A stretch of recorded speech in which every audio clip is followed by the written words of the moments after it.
ओम अज्ञानतिमिरन्धस्य ज्ञानञ्जनशलाखया चक्षुरुन्मिलितं येन तस्मै श्रीगुरुवे नमः। नमो ओम विष्णुपादाय कृष्णप्रेष्ठाय भूतले श्रीमते भक्तिवेदान्तस्वामिन् इति नामिने।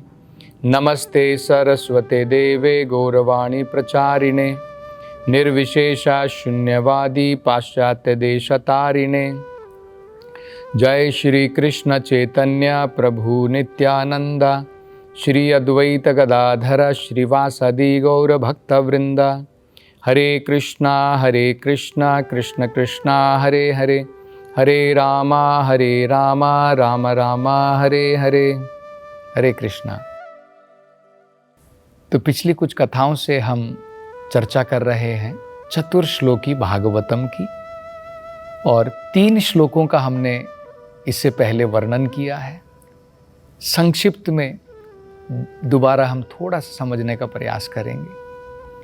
पहले श्लोक में भगवान ने बताया था कि वो हर एक परिस्थिति में इस रचना के पहले, भौतिक रचना के समय में और भौतिक रचना के प्रलय होने के पश्चात भी सनातन रूप से भगवान अपने वैकुंठ धाम में, गोलोक वृंदावन धाम में जिस प्रकार से राजा उसकी प्रजा के साथ में, उसके सभी सहचरों के साथ में, उसके मिनिस्टर्स के साथ में रहता है, इसी प्रकार से भगवान भौतिक इस क्रिएशन के हर एक पहलू में, इससे पहले भी इसके बाद भी हमेशा भगवान है। वो भगवान ने पहले श्लोक में बताया था। दूसरे श्लोक में भगवान ने ब्रह्मा जी को बताया था कि इस भौतिक संसार में जब हम वस्तुओं को भगवान से जुड़ा हुआ देखते हैं कि ये भगवान से इसका संबंध है, ये भगवान की शक्ति है, तो उसका मतलब क्या है? वो सत्य है। अन्यथा जब हम हर एक चीज को इंडिपेंडेंट देखते हैं कि भगवान के ऊपर, ये भगवान से आत्मनिर्भर है, इसका भगवान से कोई कनेक्शन नहीं है, तो भगवान कहते हैं वो इल्यूजन है, वो भ्रम है, वो माया है।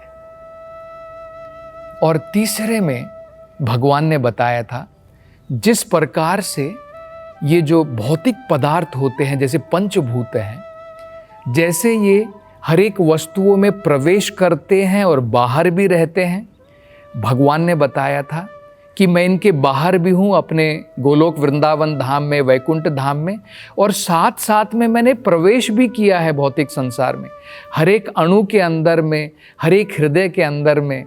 और वो हमने पिछली जो है कथा में उसके बारे में समझने का प्रयास किया था कि भक्ति के द्वारा, प्रेम भक्ति के द्वारा जब हमारा चित्त, हमारा हृदय शुद्ध हो जाएगा, तब हम परमात्मा के दर्शन हृदय में भी कर पाएंगे। और जिस प्रकार से टेलीविज़न में हम दूर स्थान से, दूरदर्शन बोलते हैं ना, दूरदर्शन मतलब दूर में क्या हो रहा है, जगह जगह पर क्या हो रहा है, उसके दर्शन कर पाते हैं।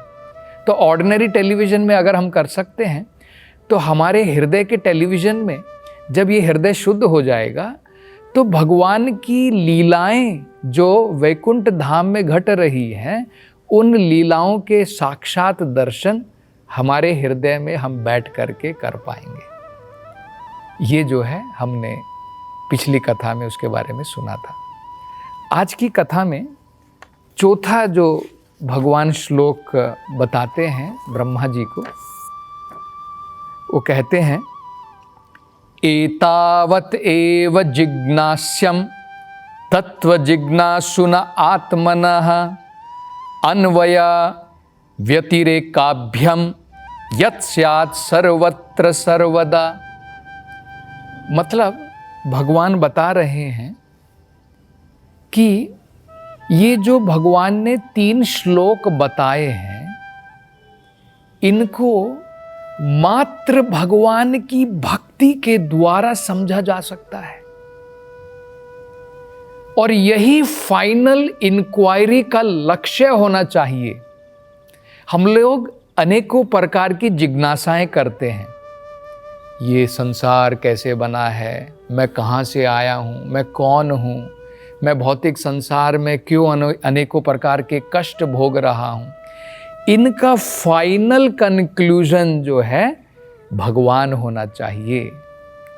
ये तो वेदांत सूत्र में भी कहा है, अथातो ब्रह्मन जिज्ञासा। जानवरों के जीवन में हमने भगवान के बारे में जिज्ञासा नहीं की, लेकिन अब जब मनुष्य का जीवन प्राप्त हुआ है, ब्रह्मन जिज्ञासा, भगवान के बारे में, अध्यात्म जीवन के बारे में, उसके बारे में हमें जिज्ञासा करनी चाहिए।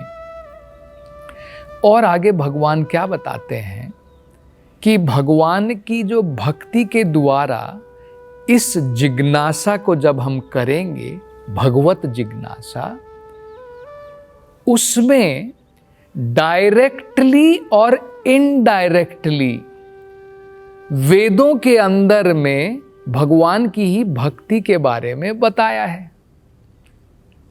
डायरेक्टली कई जगह पर और इनडायरेक्टली कई जगह पर। वो कैसे? अभी देखिए, भगवत गीता में भगवान ने दोनों बताए हैं। जैसे कर्म योग बताया है, ज्ञान योग बताया है, ध्यान योग बताया है। ये क्या है? धीरे धीरे क्रमशः कर्म योग के द्वारा हम धीरे धीरे बढ़ेंगे, बाद में कहाँ पर आएंगे? ज्ञान योग तक आएंगे। वो अगली सीढ़ी है।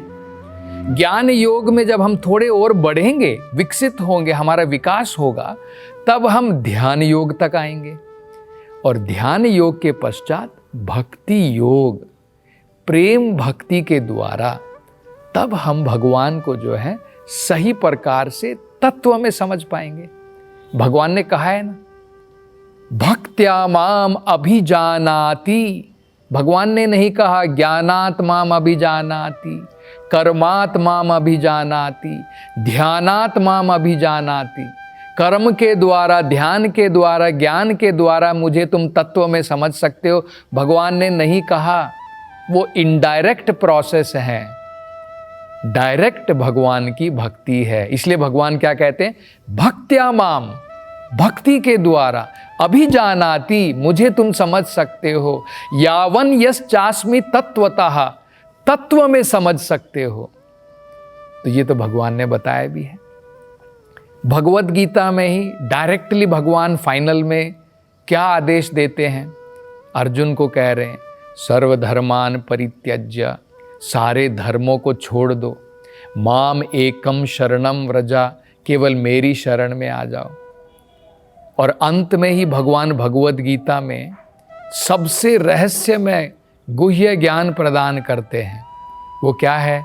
मन मन भव मद भक्तो मद्याजी माम नमस्कुरु सततम कीर्तयन्तो माम। तो भगवान ये बताते हैं, भक्ति का जो कार्यक्रम है वो डायरेक्ट है, और बाकी जो वेदों के अंदर में दिया है, कर्म दिया है, ज्ञान दिया है, वर्णाश्रम भी दिया है कि भाई ठीक है, अगर तुम भक्ति नहीं कर सकते हो, इनडायरेक्टली भगवान की भक्ति में धीरे धीरे बढ़ो। तुम शूद्र हो, तुम वैश्य हो, तुम ब्राह्मण हो, अपना अपना कार्य, स्वकर्म, अपना कार्य सही प्रकार से करते रहो, धीरे धीरे भगवान की भक्ति में बढ़ोगे, है ना। तो डायरेक्टली भी वेदों में कहा है और इनडायरेक्ट तरीके से भी बताया कि भगवान की भक्ति ही सर्वोत्तम है, जिसके द्वारा हम भगवान को समझ सकते हैं। आगे भगवान ने इसमें क्या कहा है कि जो भक्ति का जो ये कार्यक्रम होता है, सर्वत्र सर्वदा, सर्वत्र का मतलब है कहीं पर भी, किसी भी स्थान पर, चाहे वो स्वर्गलोक हो, चाहे नरक लोक क्यों ना हो, कोई भी स्थान क्यों ना हो, सर्वत्र सर्वदा और हमेशा, हर एक काल में, ये जो है भगवान की भक्ति सर्व जो है सर्वप्रथम और सबसे श्रेष्ठ है। तो देखिए, बड़े सुंदर उदाहरण जो है इसके बारे में बताए जाते हैं। जैसे ये बताया है कि भगवान की भक्ति जो है, एक व्यक्ति जो पाप योनियों से जुड़ा हुआ है, जैसे उदाहरण के तौर पर बताया जाता है, जो चंडाल होते हैं, जो यावन होते हैं, ये एक प्रकार के लोग हैं जो अनेकों प्रकार के पाप कर्म करते हैं, जैसे जानवरों को मार करके खा जाना, इस प्रकार के अनेकों पाप कर्म करते हैं। तो उनके बारे में भी बताया जाता है, भक्ति इतनी सर्वश्रेष्ठ है कि अगर ये लोग भी भगवान की भक्ति में लगते हैं, और चाहे वो ब्राह्मण हो, चाहे वेश्या हो, चाहे शूद्र हो, और यहां तक कि स्त्री क्यों ना हो, सब के सब भगवान की भक्ति में लग सकते हैं और वो सब भी शुद्ध हो जाएंगे। ये भी बताया गया है, भगवान स्वयं भगवत गीता में कहते हैं, स्त्री वैश्या तथा शूद्रा ते अपि यान्ति पराम गतिम, इनको भी परम गति की प्राप्ति हो जाती है। ये अन्य च पाप योनयः, या फिर अन्य जो पाप योनि होती हैं, ये भी अगर भगवान की भक्ति में लगते हैं तो इनका भी उद्धार हो जाता है, ये भी अपने जीवन को शुद्ध कर सकते हैं। देखिए भक्ति कितनी महान है। दूसरा बताया जाता है कि भगवान की भक्ति किसी भी अवस्था में कर सकते हैं।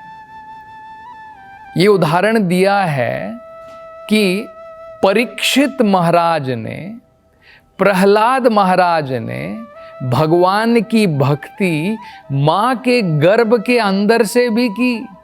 अब बताइए, कर्म योग, ज्ञान योग, ध्यान योग आप जो हैं माँ के गर्भ के अंदर से नहीं कर सकते हैं, लेकिन भक्ति इतनी उत्तम है, सर्वोत्तम इसलिए कही जाती है कि किसी भी अवस्था में हम भगवान की भक्ति कर सकते हैं। तो प्रहलाद ने माँ के गर्भ से नारद मुनि से भागवत कथा सुनी, परीक्षित महाराज ने भगवान के दर्शन अपनी माँ के गर्भ के अंदर से ही किए। तो इन्होंने भगवान की भक्ति प्रारंभ कर दी माँ के गर्भ से। बालक के रूप में ध्रुव महाराज, उन्होंने जो है भगवान की भक्ति की, तो एक बालक के रूप में भी भगवान की भक्ति कर सकते हैं।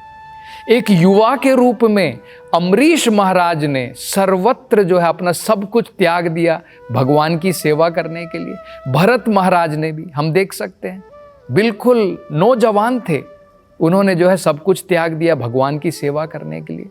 वृद्धावस्था में भी कई बार हम लोग सोचते हैं कि मैं तो बूढ़ा हो गया, अब मैं भगवान की भक्ति कैसे करूंगा।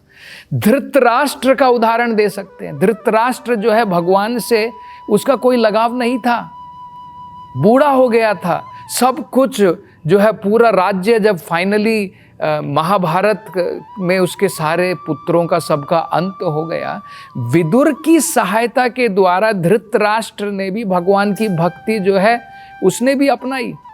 तो वृद्ध अवस्था में भी कर सकते हैं। और वेदों में तो यहाँ तक भी बताया है कि मृत्यु के समय में भी हम भगवान की भक्ति कर सकते हैं। अजामिल का उदाहरण दिया जाता है। अजामिल ने भगवान की भक्ति जो है, जब उसकी मृत्यु बिल्कुल नजदीक थी, यमदूत उसको लेने के लिए आए हुए थे, उसकी आत्मा को घसीट करके नरक लोक में सजा देने के लिए, उस समय उसने भगवान के नाम का जप किया, नारायण नारायण नारायण, और तुरंत हम देखते हैं कि भगवान ने जो है उसको वहां पर उसका बचाव किया, उसको बचाया। तो वृद्धावस्था में, मृत्यु के समय में, और यहां तक कि बताया कि चित्रकेतु ने नरक में जाकर के भी भगवान की भक्ति की, स्वर्ग में जाकर के भी भगवान की भक्ति की। तो कहीं पर भी आज भी हम लोग देख सकते हैं कि भगवान की भक्ति का, उसमें कोई कास्ट, कोई क्रीड, कोई रिलीजन, उसका जो है कोई भेदभाव नहीं है। आज अमेरिकन लोग, रशियन लोग, अफ्रीकन लोग, सब लोग जो है हम देख सकते हैं कि भगवान की भक्ति में लग सकते हैं। तो ये भगवान की भक्ति की महानता है कि भगवान की भक्ति जो है हर एक जगह पर, हर एक स्थान पर, किसी भी परिस्थिति में, किसी भी अवस्था में भगवान की भक्ति जो है की जा सकती है। यही अंतिम श्लोक का भगवान का निर्णय है कि अगर हम आध्यात्मिकता में विकास करना चाहते हैं, अगर हम भगवान के तत्व में दर्शन करना चाहते हैं तो किसी भी अवस्था में, सर्वत्र, किसी भी जगह पर, सर्वदा, ऑलवेज हमें जो है भगवान की भक्ति के द्वारा भगवान को समझने का प्रयास करना चाहिए। तो क्रम से हमने देखा भगवान ने ब्रह्मा जी को ये चतुर्श्लोकी भागवतम जो है सुनाई, और इसी चतुर्श्लोकी भागवतम को भगवान ने जब ब्रह्मा को सुनाई, ब्रह्मा जी ने नारद को सुनाई, नारद ने वेद व्यास को सुनाई, और नारद ने वेद व्यास को क्या कहा? उन्होंने कहा कि तुम विपुलीकृता, इन्हीं 4 श्लोकों को कलयुग के लोगों को समझाने के लिए तुम भागवत के रूप में समझाओ।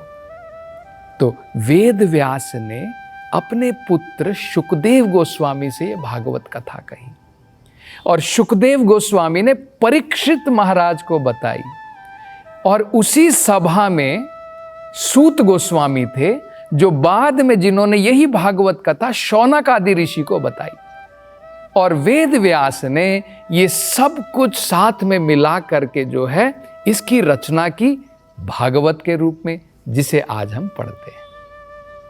तो अब आगे की कथा का वर्णन हम अगली कथा में करेंगे। हरे कृष्णा।